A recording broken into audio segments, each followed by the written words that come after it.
Hello, my name is Melissa, and I am here to show you some of my favorite art books. Some I haven't looked at in a very long time, and some I have been looking at nonstop and drawing from. But let me just get into it.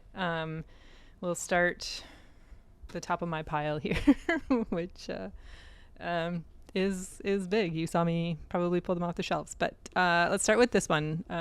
20 Ways to Draw Everything, with 135 nature themes from cats and tigers to tulips and trees, by Lisa Congdon, Julia Kuo, and Elise Renouf. A sketchbook for artists, designers, and doodlers. So why I picked this book is it was pretty instrumental to when I first started drawing on paper. And I would ask people to pick a page number, so between whatever page and whatever page, and they would pick one, and then I would draw. So for example, page 48 or 49, I would draw lilies. I remember doing this for probably about a month, but it was a really good way to kind of get back into putting pen to paper. But yeah, it's just really just gives you a bunch of different ways to draw things. For example, moths. So a fun little book. So next is a blank sketchbook. Very important. Very, very important for obvious reasons probably, but I mean, it's a sketchbook and that's what I love. That's what I love doing. So my next book is Illustration Workshop: Find Your Style, Practice Drawing Skills, and Build a Stellar Portfolio, by Mary Kate McDevitt. Mary Kate McDevitt, if you don't know, is a wonderful illustrator and hand letterer who has a ton, I don't know about a ton, many Skillshare classes, and she was a teacher of mine way back in my hand lettering days. By teacher, I mean I watched her Skillshare classes. But yeah, this book has a bunch of guided prompts to help you learn how to become an illustrator. And yeah, it's just a bunch of guides. And I haven't done very many of these, but looking at this now, I should probably follow this because I do really want to grow my illustration work and be more of a paid illustrator than I am. So Mary Kate, I'm coming for you. Next is a book called Making Comics by Lynda Barry. And Lynda Barry is the author of the comic book or comics that used to be in the newspaper, Marlys. I think that's how you say it. And this is the greatest of Marlys, a really thick collection of like mega comics. And I've lost my place in here. I'm probably about a quarter of the way, and I pick it up every now and then and kind of read a couple of pages. I just added that to my pile.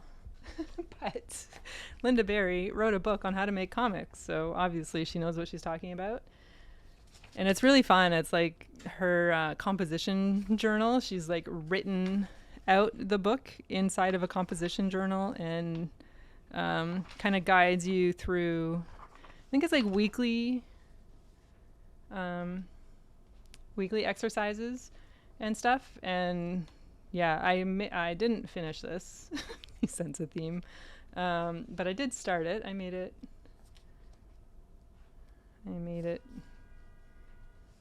it this far into the book. So not very far.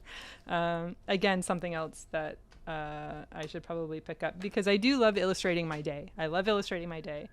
And I probably need a Samantha Dion book at some point in my life, but I don't.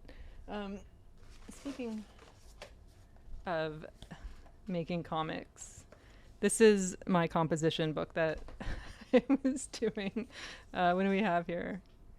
So I did this in 2019, December 2019. So that's me. That's me in space. Maybe me as a dog. I don't know. Me as a strawberry. Fun fact. I'm obsessed with strawberries. And I used to draw. I remember in grade 6, I drew nothing but strawberry people. People with strawberry heads. A monster. And back to me. Yeah, so I started this in... Okay. This is how far I've made it in the book. I'm just going to cover that because that has my birth date on it. My hand. And that, and then the rest of the book is empty. What? All right. Something to do. Do that. Next is a book called Imagine a Forest, Designs and Inspirations for Enchanting Folk Art by Dinara Mirtalipova. And this is just a bunch of really wonderful folk art drawings with kind of guides on how to draw them. So I've used this for inspiration on many occasions. Some downright just following her how-tos, and others kind of just to add little things here and there to different illustrations and artworks. But yes, I love folk art, particularly of the Mennonite variety. But yeah, any sort of folk art. Going back to my hand lettering days, which I used to do exclusively hand lettering as an artistic outlet. And this is Jessica Hische's In Progress. See inside a lettering artist sketchbook and process from pencil to vector. So this is, if you want to learn Adobe Illustrator, if you want to learn more about hand lettering and everything, Jessica Hische is the queen. Queen of hand lettering. So it shows, like, you can't really see that, thumbnails. Talks about like the structure of a letter, the difference between serif and sans serif. Shows some of the makeovers that, like the logo makeovers that she's done. Anyway, she did Jenny's Ice Cream. What else?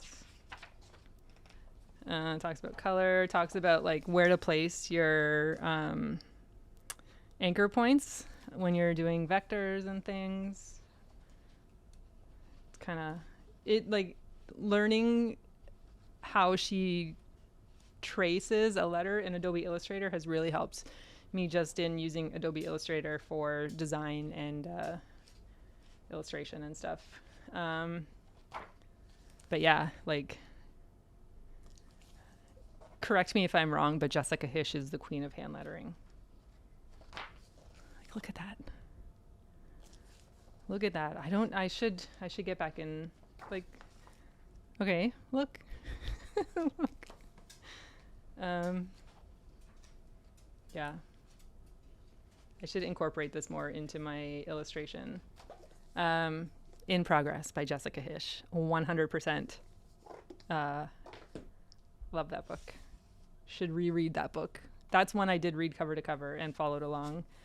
Next, it's an art book by Mateusz Urbanowicz, and it's called Tokyo Storefronts.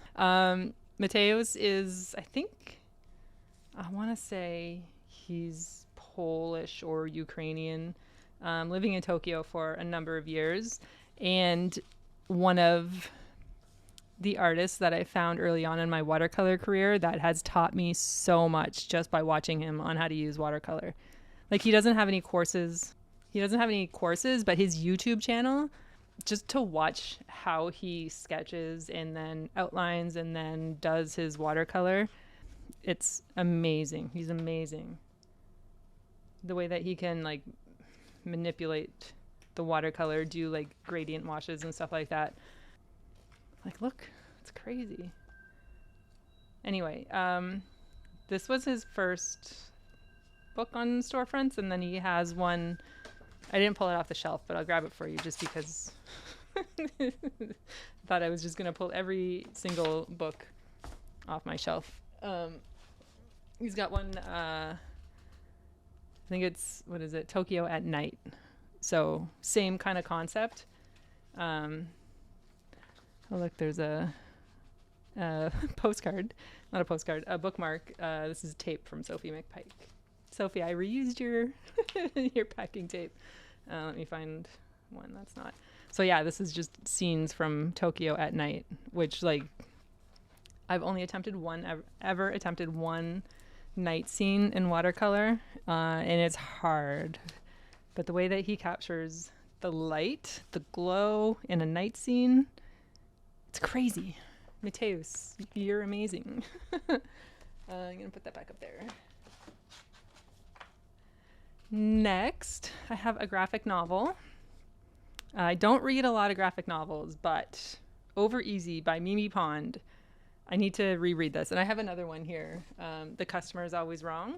So it's a continuation of this one. But it's like, I'd say it's like an ink and wash style graphic novel. But not only are the drawings incredible and super inspirational and like makes me want to try drawing like her, but the story is really fun. So it's a fast-paced account of diners, drugs, and California in the 1970s. Very entertaining, a little gritty, like perfectly gritty. Drugs, sex, 70s California. Amazing. Amazing. Highly recommend. All right, we're getting there. Next, we have the Complete Peanuts collection from 1950 to 1954 by Charles M. Schulz. This has 2 mega books in here. I think I got this for Ray for his birthday one time. And I mean, you know Peanuts. You know Peanuts. I'm not very far into this collection, but again, much like the Lynda Berry one, I pick it up from time to time. And like, it's just so good. It's just like wholesome reading. The way that he draws is like the simplification of everything, but yet the emotion and everything, and just like the humor. It's Peanuts. You know what Peanuts is. You know how good Peanuts is. You don't need me to tell you. All right. Next. These last 2, I think these are the last 2 books, are books I picked up at the Art Gallery of Ontario. This is the Group of 7 and Tom Thomson. The Group of 7 is really just a collection of the famous Canadian art group from the turn of the century, capturing Canada on the canvas. But like everything is so inspirational. I haven't really done, I've done a few, redraws from here, like in my sketchbooks and stuff, but I should pick this one up more. It's just everything is like lovely. And every time I go to the AGO, I always spend the majority of the time in the Group of 7 wing. Just the way that they put the paint, well, particularly some of the artists, put the paint down on paper, like just the texture, the brush marks. You know I love a good brush mark. And the colors and everything. This book is amazing. It's a honker. It's amazing. Last, but definitely first right now, is this Cassatt and McNicoll Impressionist Between Worlds. And this is the one that I've been doing a lot of the master study redraws from lately, that you may have seen in my sketchbook. And the exhibit is still on right now at the AGO. I think it's the first time that these 2 artists have been shown together. 2 really good women artists from late 1800s, early 1900s. Yeah. In like, I mean, the artwork is just incredible. I fell in love with a chicken in one of these. Actually, all the chickens and all the paintings in here are just incredible. But I think it's mostly like oil paintings, but then there's some watercolors. And in the exhibit, they also displayed some of their sketchbooks, which was really cool. Yeah, but it's the artwork is really inspiring inside of here. Those are my books. There's probably more. I mean, I have more on my shelf here, but the ones that really stand out are the ones that I pulled out here. So that's my art book collection. I was just looking to make sure I was recording this. Can you imagine? I hope you found that interesting. I hope you found that somewhat entertaining. I hope there's a book, at least one in here, that you're going to go out and get. I can't tell you which one it is, but yes, I can. Get a sketchbook. If you don't have a sketchbook, get a sketchbook. Okay. Thank you so much for watching. I hope you enjoyed this setup. I've never filmed. I usually do like overhead. But I really like this background. This is Luna that I painted for my friend, his dog. And just like a really fun background. Anyway. Yeah. Okay. Why do I find it so hard to finish a video? Can you tell me that? I don't know. Anyway, thanks for watching. Hope you had fun. I will see you soon. Bye.